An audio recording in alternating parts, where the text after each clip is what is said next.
Bismillahirrahmanirrahim. Baiklah, saya akan menjawab pertanyaan dari Asilatut Tahira. Jadi, adapun pertanyaannya yaitu, bagaimana menurut pemakala jika kita dalam perjalanan menuju suatu tempat dengan menggunakan kapal atau kapal yang dimana kapal tersebut tidak berada di satu wilayah saja, karena pastinya jika kita naik kapal kita melalui beberapa wilayah yang tidak diketahui arah kiblatnya. Jika di saat itu bagaimana kita menentukan arah kiblat? Jadi menurut Kiai Haji Abdurrahman Nafis, salat di tengah laut di atas perahu jika memenuhi syarat dan rukun salatnya tetap sah, karena sahabat Jabir bin Abdullah dan Abu Sa'id pernah melakukan salat di atas kapal. Di antara syarat sahnya salat adalah menghadap kiblat. Jika di atas perahu di tengah laut dapat melaksanakan salat dengan tepat menghadap kiblat melalui takbir sampai salam karena perahu sedang menghadap ke satu arah, maka para ulama fikih sepakat itu sudah sah dan tidak harus diulangi lagi ketika sampai di darat. Tetapi kalau ketika sholat tidak sepenuhnya dapat menghadap kiblat dari sejak takbir sampai salam, umpama di tengah sholat perahunya berputar arah sehingga melenceng dari arah kiblat, maka para ulama fikih berbeda pendapat. Menurut Imam Syafi'i, sholatnya harus diulang atau i'adah atau qada kalau nanti sudah sampai di darat. Tetapi menurut Imam Malik, sholatnya sah dan tidak harus diulang atau diqada. Syekh Muhammad bin Ali Al-Shanawi Al-Syafi'i menjelaskan dalam kitab Hasyiyah Al-Muqtasar Ibni Abi Jamroh li Al-Bukhari halaman 46, dan tidak harus i'adah atau mengulang orang yang sholat dalam keadaan duduk di atas kapal. Jika sholat itu menghadap kiblat, maka jika kesulitan atau menghadap kiblat karena perahu berputar, bolehlah sholat menghadap kemana arah perahu, dan ia wajib mengulang menurut mazhab kita Syafi'i. Berbeda dengan pendapat Imam Malik, tidak harus mengulang.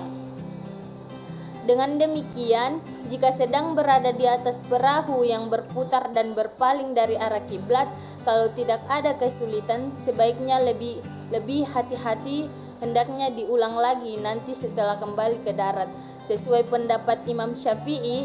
Tetapi kalau kesulitan karena lamanya waktu dan banyaknya sholat yang dikerjakan, boleh tidak diulang dan sah sesuai pendapat Imam Malik. Alangkah baiknya kalau bisa mengusahakan ketika sholat selalu menghadap kiblat sejak takbir sampai salam. Sekian.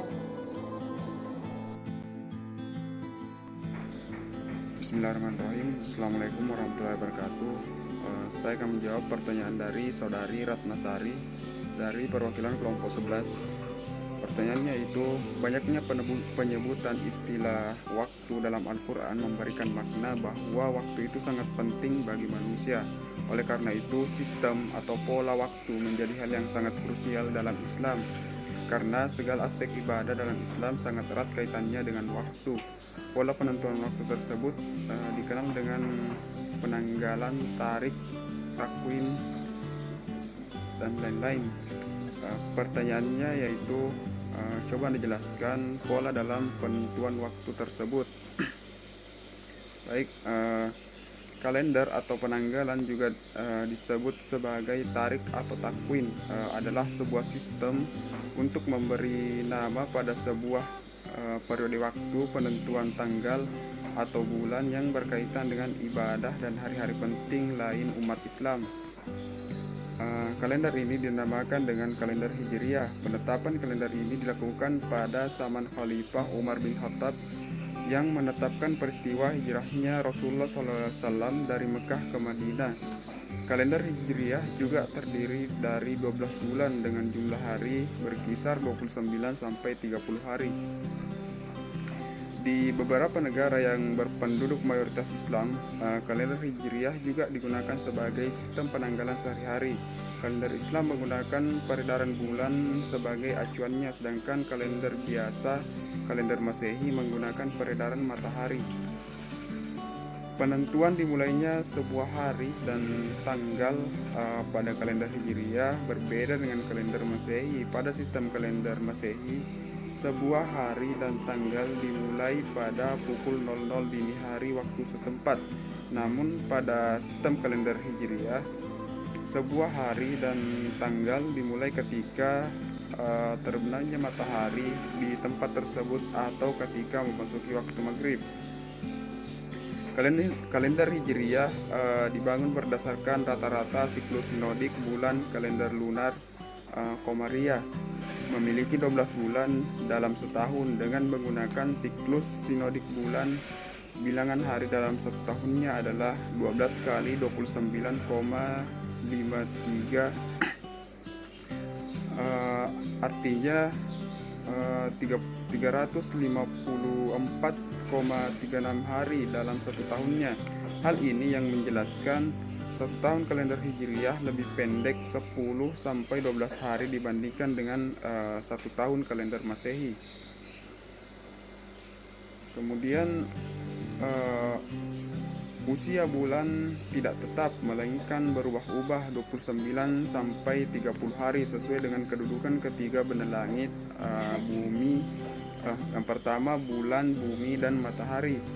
Penentuan awal bulan ditandai dengan munculnya penampakan visibilitas bulan sabit pertama kali setelah bulan baru.